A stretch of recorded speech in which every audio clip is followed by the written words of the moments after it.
kakandenge to mesana bino na pesi merci déjà un grand merci à Christelle Rose Mamouliranium de la presse, un grand merci encore à Papine Zolamenso NTP Pro de Papine Zolamenso Naba Paris mbote na bisiko zali elongo na gwelwa mayala ozaka toujours wana pona pesa no ba image ya bien lelo na zan invité moko très spécial encore car ndena prometable nous que on a recevoir toujours un invité spécial très spécial Tozana Ade a Fali Poupa, Fali Poupa, Dicap la merveille, El Mago, Takabino, quoi. Je prends déjà, Goulon Maya déjà, aux autres déjà et bonjour. Bonjour Vanessa. Coupé mi bwendini. En fait, coupé ma rande zara donc na kangai muté na kangai pe ma pose za quoi annoncer et on a soufflé na démission. Bonne santé. Ouais, santé, ça va un tout petit peu. Donc, je profite pour dire un bonjour à Monsieur Fali Poupa DiCaprio la merveille. Donc, avec toute son équipe, donc Eric Nomba, s'y appelle masqué, Barana Paris. On a PCP Maître Manix à Paris. Donc, Guilain Poupa, camarade Eric Nomba, si sopi ou petit, se fait camarade, mais la PC Mbotatro. Je se présenter parce que Adobe na combo oni téléspectateurs parce que Bolando de partout dans le monde à travers la chaîne CN News TV. En tout cas, combo nangai ya famille bapesanga donc c'est monsieur Serge Liaki. Liaki a combo père nanga donc mon prénom c'est Serge mais en tout cas na balabala né nazo combo Gino pour les intimes donc on m'appelle Gino mais na ndé qui mi c'est ce qu'on a bagomo ben Mbuza donc étant muta Équateur donc biso etini na biso eza vraiment na ba star te ba star bazaki zayi ba leka net mambi ya zali nanu ade lokela na Vesafro Manzangi mais na mona tozaka moi trop te donc yanga mon ce qu'on a mis bon en fait je vais me faire rêver donc on benga Mbuza. Un grand merci à Célé Dubois, papa social, un grand merci à toi. Gino, bonne santé à groupe. En tout cas, groupe Fali Poupa ça va. Donc moi je suis guitariste des groupes Fali Poupa, avec la guitare Kuna. Et puis na Tokos studio ndé nazaka ingénieur de son. À part on a F Victime label. Des producteurs donc tous les groupes de Fali multitude il y a un groupe na pas si bon te passe pas groupe évolution comment ouais, en tout cas vraiment pour le moment il y a un truc qui essaie un peu de bouger la chronique musicale donc toutes les radios les télévisions les médias surtout comme gravement que non tout soit tangi à redondo té so muta à logoté logo yoté. Donc en tout cas vraiment c'est une période où toujours passé période il y a un single qui est venu en un clic donc ça veut dire cliquer quand l'histoire au fond là 1 million tantôt quand la mission au fond là 2 millions donc on va arriver là aux moins 20 ans ma casse mais toké malem donc au bangi lango vendeni jaja na bangi là non mais donc d'ailleurs tout ça va moninga na vandi bo botalanga vraiment buna minito. Ils savent seulement que non, type parce que c'est un phénomène aujourd'hui, la musique, une orientation tout poni tout ça là, hein, qui bon peut-être comme ça quand c'est tout s'appelle ça ethnie mobwe et que non a monde, tina IRSS bazo tout na eloko. Eloko wana déjà to kango et pas ma belelisi eloko wana mais pourquoi bino na groupe Fali Poupa ye lingika abandon c'était dit à quoi kaka ye moko la muka na tonga bino na sa les locaux yoto ezaki ide moko ezaki ba pesa qui ou bien c'est quoi.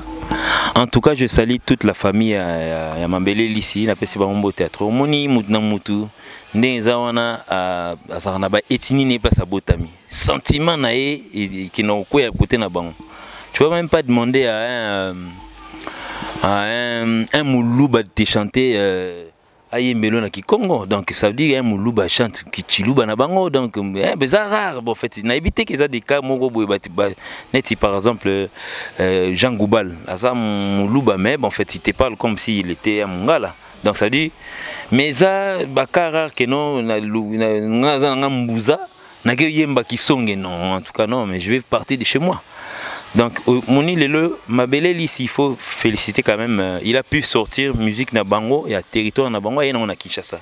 Parce que c'est pas un natif de Kinshasa, il est venu de là-bas. Moni Bamilo, musique, musique à Bakebo, où ils ont chaque soir réunis autour du feu. Bon, en fait, cette fois-ci, bon, en fait, on sait que c'est Mabele Lissi qui a ramené ça des places à outils. Sur la composée, en tout cas, vraiment, bon, c'est parti comme de la blague. Hein. Tu sais que Fally, c'est un amateur de la musique, il a une musique presque tout. À médiatisant par Bavoko Nae. Et brusquement, les demandes ont coulé par-ci, par-là dans son WhatsApp, dans son compte Facebook. Les demandants que non, en tout cas, c'est la biso borango, toyo kango siko. Pour en tout cas vraiment, et loko il y a vocal. Bon, moi, à snapper quand on a 2-3 secondes, mais en tout cas, ça a vraiment pris du succès. Oui, ils ont un accord na famille à Mabele c'est parce que nanze momoko Mabele c'est bêta au dernièrement avant Koufa. Alors bibilo on est mingi bazo yi ba mais ba foot angote.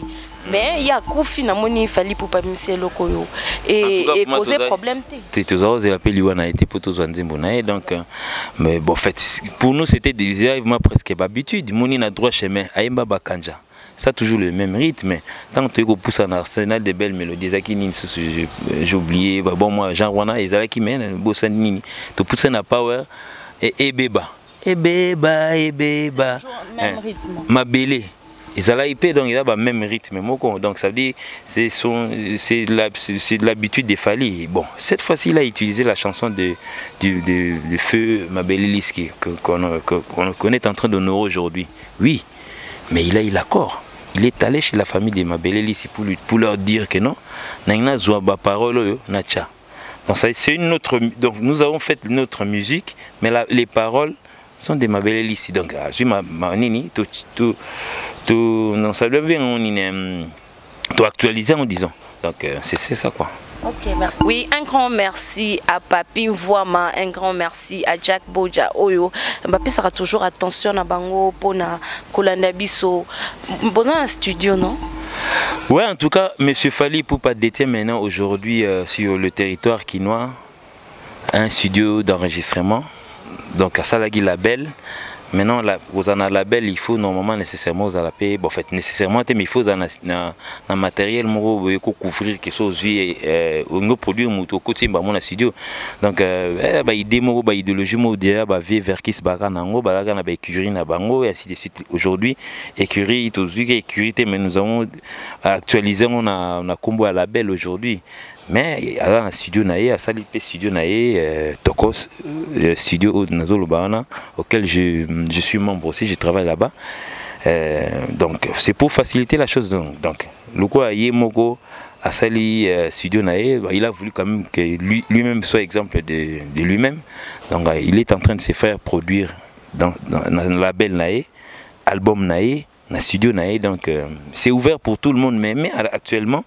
Nous sommes en train de travailler l'album de M. Fally Poupa qui n'a pas de date de sortie, donc on ne sait pas ça va sortir bientôt ou après bientôt ou avant. Intitulé? Bon, en tout cas, vous m'en êtes il y a un mois. Je ne pense pas que vous avez moins oh Jean. Oui, non, c'est des combos, n'est-ce pas un projet à Kobota, adieu Diogène, Roger m'a dit que Jean. Non, jamais Jean T. Mais n'est-ce bon moi nanga bota non pese comme merveille non pese comme Eliel na yebi que non pese comme oui déjà peut-être ba tuba tokutani ngana yo to sali projet que moi na biso tanto bota ka ozala combo intel Ginoli pardon Ginova dans ce débat mais en tout cas vraiment ça m'a bêté que ça combo na mutazoya ça m'a bêté parce que tout ceux annoncent déjà Arsenal de belles mélodies période Moroboy ti botamaki bon c'est quoi mais na minute neto zabwe album ils en ont fœtus L'XP a sorti et banité c'est les d'Ivoire et bani nango petit album est fœtus et puis obima surprise vous va na rabu boum boum. Tant que c'est bimi côté Eric Ndomba c'est dans quartier là-bas. Tu éviter. Donc ça dit tu évites d'attirer. Donc ça dit limite nango na kopé ça. Pongam tout travail ngo. Ba singa yo salara meka munoko. Nakangi nanga munoko. Merci beaucoup parce que na RDC lo moto constaté Golo Maya la que mikolo tout aux na 2 décembre il y a tous en mois avril hein l'album est bimi tellement ébélé l'album est bimi tellement ébélé ngo bino bobi bo kapé loko yo pour couvrir bino ou quoi. Non mais en fait nous venons à peine de courir une maladie qui s'appelle Kinam. On a kinamisé pratiquement toute l'Afrique en novembre. Oh, psycho. On n'avait pas besoin de faire un album parce que Kinam yango ezo kangane et kangi déjà volume album et simbian. Psycho et loko o ndemte zo na Kinam yemoko. Na album yango fin et simbian et simbinyoso. Donc ça veut dire on a vraiment pas donc nous avions fait un single Isaac Bimak déjà l'année passée Kinam. Et puis cette année, bon, en fait, c'est bien qu'il y a un mais Malo n'est que Boaka Siko et Loco donc. Mais l'album viendra. L'album viendra. Ça, ce sont des singles. Bon, en fait, Neti Kina Meza, c'est un des singles une des chansons et puis mon album na international. Donc à retirer moi bon pour en fait n'habiter dans le système Mindele là il faudrait peut-être poser un manager ou bien directeur artistique et album au kuna pour ngaza en koto parce que bah namoni bino bomise loko yo mais Frida Kanga ba charme ya ba Paris Frida Kanga ba charme na Paris wana namoni Chimène Kiala Judith Ngoyi moi c'est à Pembe na ba Paris kuna ba lobby bienvenue yanga par na Paris bienvenue yanga ba gros bisous ba mbote no place ozali ba lobby po anini kaka eloko yo parce que ba bi fali abetane ba rumba mais abina nous amoni ki adversaire vraiment zo beta ba rumba yem ta cartonné na kin mikolo yo yango abino na bwa ke loko pe tumba pourquoi bosali bon bino boluyika ba babi boki marumba mikolo fort qu'est-ce qui ne va pas bon fait nga na éviter adversaire na nini na dictionnaire so ba komango na komango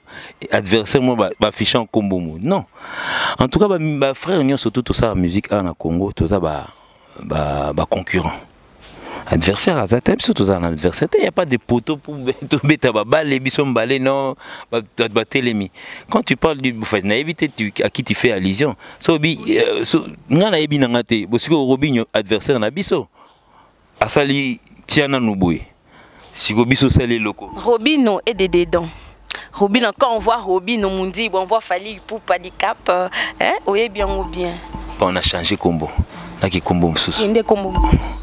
Bon, Nani. Quand on voit Héritier Watanabe, quand on voit Fabregas Maestro, quand on voit encore Ferregola, Jésus des Nuances, on voit encore qui?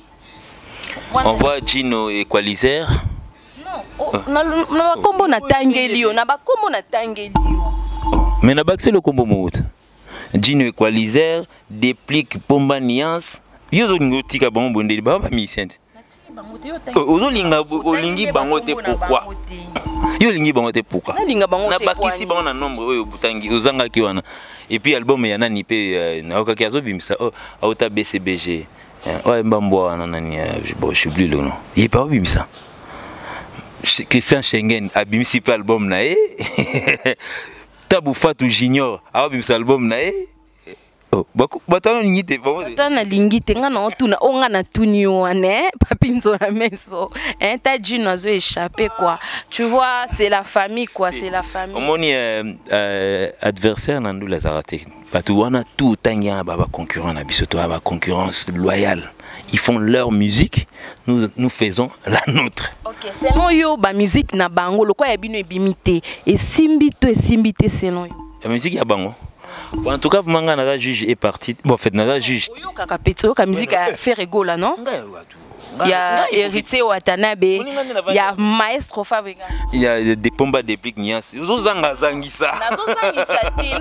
y a Pomba. Il y a Gino Equalizer. Il y a Christian Schengen. Il y a Tabou Fatou. Vous appelez directeur artistique. Attends que pour mon question. Bon, en tout cas, vraiment, je ne pense pas que non, vraiment, au Yotangi, on a un studio, côté na bango pour ça, musique à ma baie. Il faut ça la musique à bien. Mais des siko, c'est bien. Bon, en tout cas, ça se joue déjà na baba parce que dans limite vraiment que non. Naïbi Mikolo et Loko yo, ce côté na ba et ça va reprise 19 fois dans la journée na boité. Mais na ba sur 30 chansons on a eu le reprise 19 fois. Na 11 etigali on a ba chapé bango, ba chaye pe ba chepeye, ba chepé ou hein. Ba on te mi liboso. Mais nga na loba ko ba bimi liboso. Non, bimi liboso. Ba to ba bima liboso on a bo bima liboso ba wendo, ba luambo, ba bima de liboso. Bisonde ba du venio kalongo, ba tabulei, bango ba bima liboso. Bisonde to bimi kolose. Ba ta bimi liboso ozolo banani. Ve bombenga. Oui, bombenga. Oui, papa bombenga. Non, ba na génération. Ah, génération nanga. Ah, te génération nanga ba tutu kaluji. Nga génération mona ba tutu kaluji. Oya nga ndezo loba. Ya ngai. Ah, tu na pesa. Ah, bon, ya Mr Fali Poupa ba Soleil bazali, ba Titina bazali. Nani susa zali. Nani Gino Kaporiji bazali. Bazali. Nani susa zali. Doudou Kibinda azali. Okay. Merci beaucoup, merci. Nabi Kebo, de partout dans le monde, hein, parce que c'est la famille, quoi. Oui, c'est la famille, toi, déjà famille, quoi. Na catégorie nyo surtout champion za kaka. Ils ont ma bête. Mais est-ce qu'on a en bête? Au gros, c'est la première, mais au moins ils sont na classe, ba cotition na classe mo non, ba quelques commission na IMAC par exemple. Natanga ya bandal pour na na que comme ça na IMAC. Na troisième bébé ba kotika yomo Vanessa Moussaou. Yomo ka. Obi yomo to bima la première, yomo pe la dernière. Pour ça yomo na salle pour faire kotaka. Il y a qu'une élève dans cette salle. Yomo première, yomo dernière. Ça a raté. Monina makamunyo surtout, il y a toujours le porte-étendard. Il y a toujours bah second ti au moins na boye lycée continue nango ma bête nzambe yomo comme ça osunga. Mais nous devons respecter le porte-étendard de la musique congolaise. Ce monsieur Fali Poupa. Verambo Oyo Koffi Olomide a Simbango Banda pendant plusieurs temps. Il reconnaît aujourd'hui que non, il y a un monsieur qui fait des merveilles aujourd'hui, c'est son fils. Fali Poupa. Boyo vani bo mutema duku mbindo ozolinga ondimate. Oyo les premiers on mesure. Unité de mesure, il faut toujours bousculer na bête. Mais il faut la concurrence mo pe payer loyal. Ko boya ko ndima na sa mutema bozo banta ba avion, okoma na avion bo cheka casque bo eloko ebeteli na même avion na lito un avion. Siko yosko ba ondima mukoni. Fali Poupa aujourd'hui c'est donc dans notre génération Abisso, c'est lui le porte-étendard. Aujourd'hui, il faut admettre que nous sommes en train de faire mesure Esaïe, kilomètres Esaïe, mètres Esaïe, litres Esaïe. En tout cas, on se mesure par rapport à lui. Oh là là. Les gens m'ont bêté. Mais voulant chercher à trouver des problèmes, on est souvent dans les commentaires, les locaux. Ça fait quand même du mal. Aujourd'hui, notre musique, image sur internet, moi pas baluba, Congo, Mongo. On voit même des Guinéens, parce qu'ils aiment cette musique. En tout cas, vraiment, il faut demander par exemple, pas Falité, par exemple. Et qu'il y a un coin dans bien par exemple, et pas Sélé qui binda. Nous sommes contents que nous ayons un monsieur comme Fali Poupa qui défend notre musique à l'étranger. C'est vraiment bien. Parce que dans limite à l'époque, on a taboulé pour traverser la frontière. On a fait la taboulé, un garçon à qui Abisobo. Mais Abiso Mikolo, Ntima, ou la mouki Ntima. On dit que l'on a sima parlé non. Non, en tout cas, il faut admettre, en tout cas, tout va dire en tout cas, celui qui apporte le luxe dans la musique congolaise, c'est M. Koffi Olomide. Mema loketu na kati ya musique congolaise totalement sous c'est monsieur Nyoka Longo mutakota jatance na musique tant sous Jossard veut beaucoup la côté si forme na voix angélique azo planer azo ça gesticuler tant azo yemba en tout cas mais aujourd'hui la rumba et kotina techniquement boye on est kotina bon moi on est beat na on est rap.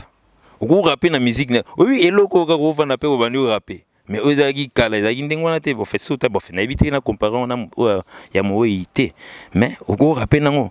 Mais si vous, bablo, technique en engouant, baïbi que batu bazozoa. Mais ils ignorent quand même aucune source auto qui m'a dit non, fausse source mon boy. Ah, c'est pas gentil. Merci beaucoup. Pourquoi ka eloko elo rango zanoni expliquer peut-être besoin d'entendre vivre eloko rango te en tant que directeur artistique expliquer na nous ba na monde entier bazolando eloko rango eloko nini la chose là eloko nini kasi bon yo pinga pena ka kana ndimande ba noemba eloko yango nini musique kasi musique cette chose là c'est la musique la danse. Oh, musique.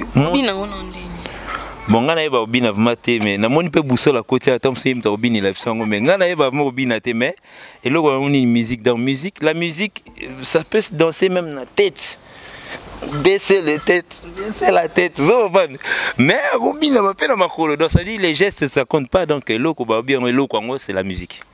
Lokoyo vraiment ça sollicité partout est un single ou bien ça juste un nzembo moko wana ka. Donc en tout cas Elokoyo c'est un single na demande à public le public yango mo eza na ndekote lokola mo ya botama na ndekote za na ndekote za pangite za na version msute za yango mo et yango mo na ba 2 millions nango ebi ke komi 2 millions de vues.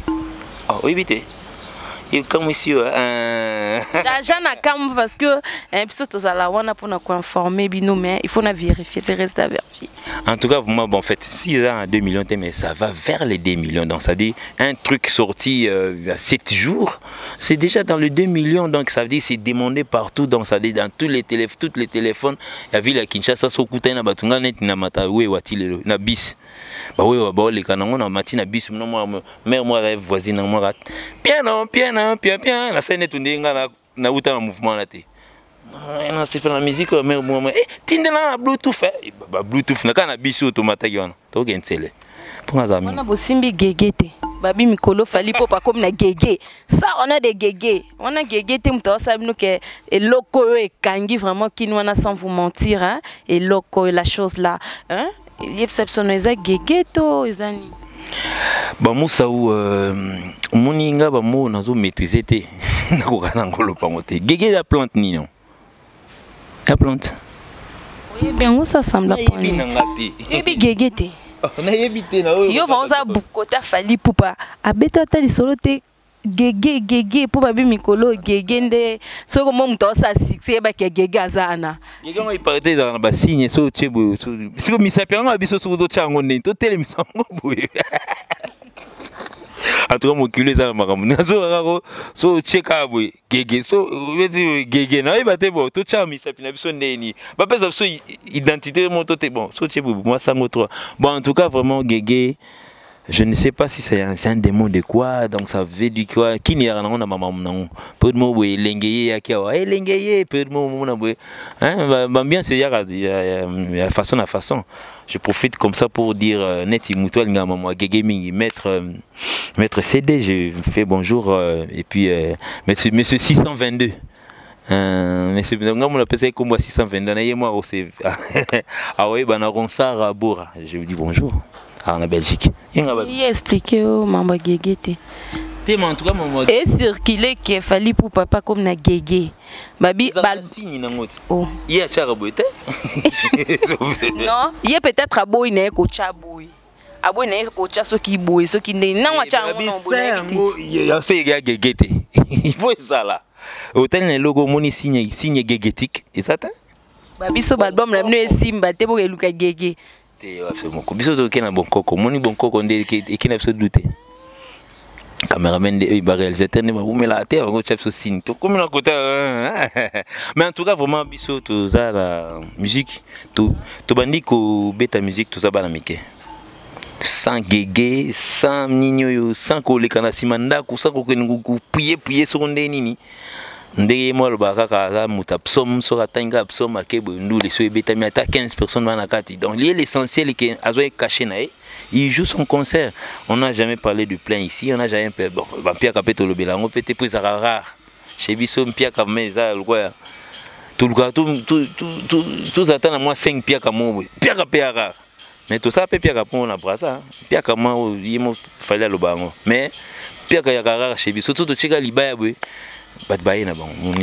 parce qu'ils aiment la musique, nous avons fait de la très bonne musique, rien que pour vous. Hein, monsieur Coco Bangala, monsieur Riti Minim, la musique. Bangala, vous quand solo va bien pas ça pas fallu tant chara boy. Les robins va chaboy. A pas changer. En tout cas moi Kolongwa bon moi je suis pas hypocrite hein. Ne dingana me fali pour pas tout ça boy. Nous ne sommes pas forcés de vivre ensemble. Un jour peut-être au Kabwana, mais n'en bien. Bisous tout ça des intellectuels, il a été Kolongwa mo bolongwe. Moni depuis fali à Longwa a changé na paix et longue lipe ya musique ya musicien éviter yé mom ta changé ndeni mono longue na obo côté outi pour finir note pourquoi kala la so longue kalanga ça au fingi ba set patron au longue zaiko bo fingi zekete muta longue na nini na wenge a fingi wenge na bango mais lelo changea bien que ça un petit colibé mais changea qui a changé cette mentalité c'est monsieur Fally Ipupa Ayana et respect, Quadra Koraman, respect. Et puis il s'est dit jusqu'aujourd'hui, il y a un soldat, il y a quartier latin. Si vous avez un soldat quartier latin. Est-ce que tu as bien? Est-ce que tu as un boussole à côté? L'homme du moment.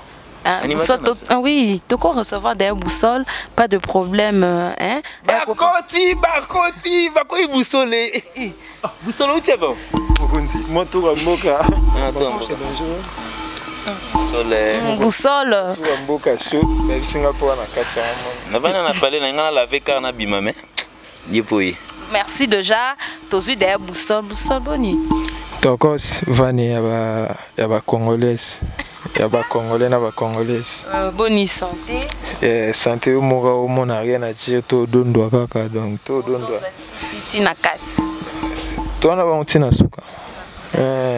Je pense que Bosolo dana mon konzi ben photo. Donc babi ne logo pour maramu suspect tango soya donc on a pas vexé belé. Oui, na mona ke osiliko baibi nini yango nzambe baibi. Te bango bakoti oki quand to beta bakoti bazo kota bikota kota donc boyebi makambu te moni menga na kalila bato te profane na ebiki na zaki te niveau bosoli na mokonzi na ngana yo ki te place o toucher biso vivre bon te pour toi ba lâche te toi ba bouffon te toi vraiment ba noko en plus ba champion d'Afrique de biso tata comment il y a Kenda Likolo, Bisson de Scott, comment va champion d'Afrique. Aux alliances, moi, on a vu et bomeli au boulot. Pour nga na sala ba créer fonction patron ngai. Donc tant aboua kaka azoye mbo senti que mélodie wana zo toucher mité ma bato ba sambela na église au senti ba oté. Tala net frère Fally. Yo net nzembo mabele. Souffrance na mokili dadi. Ozo senti ba zoté on a pasteur. Ce que bloka ndinga na tango zo zonga zo sala ba mélodie. Yo yebi note mba mo zwikli. Odondo na simananga. Odondo na simana ebi komba mutango azwi. Te nga kotanga kombo na ete nga ko calculer ete nga na boussole. Mwana mwasi kwenda bike yeye mama nsona mama nalingi na bunda na ye bitumba tongosa oyo kakina salon na mélodie na vocal la prise yo yebite mba mozo ko modondo na bo ba dondo ba ba komi de ko makala eloko esusu ye donc na yoka ya solo oloba yo mokili yo kako soko lobi réponse Vanessa moniki oyo garçon boussole autoboaka o nabi ninga bandang moni er mo ba kri mususu il faut yeba ko défendre aux akri ya mutu sans permission oyebi ko défendre te. Moi je n'ai rien à voir avec Baltala quoi Yamboka Congo d'ailleurs na sola bien na brigade na sola bien na Kaluji na sola bien na Bill Clinton ainsi de suite par contre presque rien surtout mais peux-tu ça l'écrit na bitumba tongo ça nayebi comment ça la yango moni biso to la famille ça fait combien d'années to yebani 10 ans hein? On a 10 ans yo asina to bundate so tela ko place ki yango bi relation na bino mbale non relation na yo na groupe zandi ya bino non mi bale bo expliquer no bana monde entier papi nzola main sur l'ande bino bo vivre en tout cas le groupe to vivra bien bon, net il est venu chez moi à la maison tu as vu que quand même il est venu sans frapper à la porte il entre directement donc moi je vais chez lui comme je veux chez moi bino ba musicien il y a ba groupe hein il y a ba groupe vraiment bino na bino beaucoup mo bomana pourquoi te moni la famille kokanisa te ke nonga na busol nde toza boye to se masquer te nan to beba na te to beba na belé tango na beba ke non ozo boaka kriya bato yebi ma connaissance nango te oninga bunda na bitumba tongo sa yo défendre ondeni bon ngai tango lo babu na bipo il y a un certain moment entre biso to beba na net nga na auto beba na dernièrement na Arnaud na beba ni na Soli Samson Mikolo nani Golé d'être comme bébana. Pas au bêta solo qui toko trop koleka. Ya solo merci. Kolgaye moko. Yango moni zo sa makambu bor nano bimite me balinga koma non ba trop d'avance. Yango moni na lega no pas dea na ndenga vitesse age. Donc na ko tena dea ma solo en famille. Donc oyo ka idea na telemi na oyo kande bo solo la. Patron déjà fait cet exemple mon robot donc kolongo fingate net il faut ba na orchestre to ça la boulot et ça loyal que dia a senti que petit pas ko biso pour ça dia na biso petit na o senti te animateur mninga obeta boy yo ndeni il faut ça boy bo ça bor mo tando benga to cardio là mais comment on va zoa biso ça là et le bas à l'autre donc mais boulot ezali et logo yo mingi Fani Muteba donc yakati Hortense Saint-Pierre, il y a Didier Mbokolo, na Bossanité Golbi les Valois, Golbi les Valois, Cyprien Anzolo gagné bango. Oh, ça pour ça contacter Boussole pour l'animation, si il faut battre don na katinango. Donc plus 243 89 536 41 60 moi bazwinga mo de la terre tonto de la terre donc nazona moi eloko golo mayala sepela moi al capela mon we sala Boussole zana Raja bulondo anatigali asema sokoto kontro meginde koribato seti mafuta inti tunaye otegi nini osombi nini ongweni ya nini ade ajino liaga zobina la danse di kokoba fetiche fatigue lelele jalige yango babina makasti to obujika bwe yango petoko ya sikoto aleze ngaluketu mwana mama aleze ngaluketu kakanya merci baoyiba pamba mais baoyiba baza pe na studio to oyiba mais ebinga to silika ka siko ebimpe lelo eloko ese na nga 2 jours na studio ese na nga lelo na to sale lelo to mixer lobby to tourner lobby 3e jour ebimi so na oki kanda soneti na bato bozo yiba ba ba petit na ko ke na kina pas prise na bi prise 6 heures ki a petit lelo to na studio to na makamutu eza nyo tout kande ko sala ngana ke yipsa prise na chepe prise excusez yo kanga na prise pardon yo kanga ki a Boussole ba ko mo déranger ngo Maya Gambunda, ale mama nalingi na bunda na ye bitumba. Aya rigendo mbasi, appelle masque bitumba tongosa. Merci, mot de la fin. En tout cas, mot de la fin, Isaac, non. Merci beaucoup pour tous ceux qui nous ont soutenus na Elokoyo, bandana kinam tina elelo. Na ebge bozana besoin vraiment yo kasko cette fois-ci ba rumba. Vous en avez marre d'écouter les rumba qui ne vous tient même pas au corps. Ça va vite.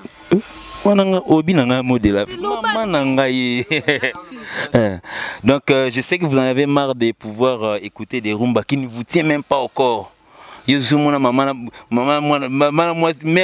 Papa donc il faudrait bien tenir. Vous nous avez demandé.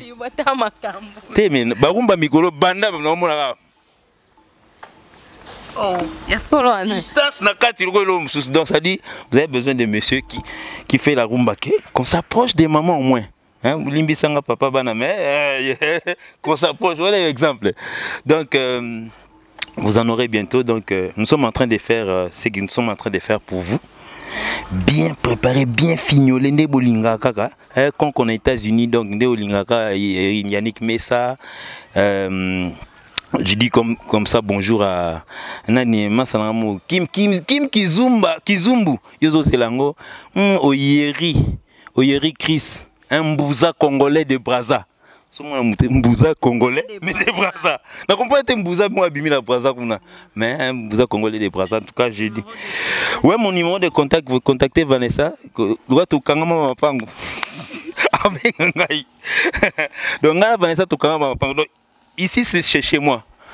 À côté ici et pas bon. Donc prenez seulement le numéro de Vanessa, c'est affiché ici. Appelez Vanessa, elle passera chez moi. Donc je dis bonjour à Pichou Mampouya que je connais en France, on appelle Bambo Tatro, Fanny Bongende, comme Kota Bamba, Fanny Bongende que je dis bonjour. Je fais un coucou aussi à Maman Nzouzi. Na Pantin, on a dans place de Rolia Taba. Donc je me souviens ça t'arrive à arriver à Paris. Place ambiance c'est zangi te koke musika te na na ba été on s'est retrouvé na OK pas Maman Nzouzi. Tala bande ko na bino okuta na bango. Ozanga na répertoire na ton de lopamba po. Moi ta moi sina biso. On a oncle. Donc ça veut dire que je dis bonjour à un Londonien. Patrick Opondo. Patrick Moubenga na Bourges. Na Kesosuna Alain Gombo. Et pour finir, je dis bonjour à un grand mécène, un grand prêtre, quelqu'un qui ne parle pas trop et qui s'exprime seulement avec la monnaie étrangère. Donc ça veut dire place ça la dollar et à côté na bango. Monsieur Papi Chako cash money. Quand on demande, on la reçoit. Chiro te dit bonjour. Merci beaucoup. Sol, mon dédicace. Dédicace c'est ça. Ouais, Linga Dondo, Nabakri, numéro de à contacter, plus 243 89 536 41 60. Au moni, Moutorodondo na Sima, Moutorodondo na Ozo Sala. Donc, deux fois, nga za compétent mon continent nga za zo kangande na oloba. Donc, ezate ki ba peso ba clé sala sixo ko bwaka te et simbité obomi générique Odondo na Sima. Il faut c'est un mot de passe. Pour ba plante za na mot de passe na ngo. Donc, yei jazali. Ya solo. Comment tu as bon mot? Ouais, gegeta. Omoni na loba kini. Merci, merci chers internautes. Tokomi na souka ya émission na biso, hein, tokomi vraiment na souka. J'ai dit un grand merci, un grand bonjour à Fali du Cap la Merveille, hein. Président. Respect, hein, Bambo Tenayo, hein, Bambo Tenayo. Un grand merci à Papi Nzola Meso, un grand merci à Christelle Larose Mamou. Beau-frère Papi Nzola Meso, notre beau-frère, propriétaire privé à Christelle Larose Mamou Colosite. Papi Nzola idée. En tout cas vraiment Papi Nzola Meso le boss en tout cas on te salue. Biso ka ba idée. Merci beaucoup à Papi Mvoma, Jacques Boja, à Joseph de Lille, hein? Merci à vous. Tokomi vraiment na souka émission na biso na kozala ingrateté, hein? Na kozala ingrateté so na pesi merci na Golo Mayela Amiel Moulofa, Golo Mayela talaka ye asaka énergie kuna. Nga ka sendo ba Golo na ko sa ba Golé solo wana beta solo pa na biso. Donc ça veut dire tu vandaki boto, tu na soli c'est ya malonga te natala bwenzo nde basolisi basila te Golé akoya na Alex Santé. Donc ça dit le maestro na Billy Santé na pesi bango te place bali. Donc ça dit vous tendez toujours pema boy. Donc ça dit ba inquiétude de la soute donc soto de rep boy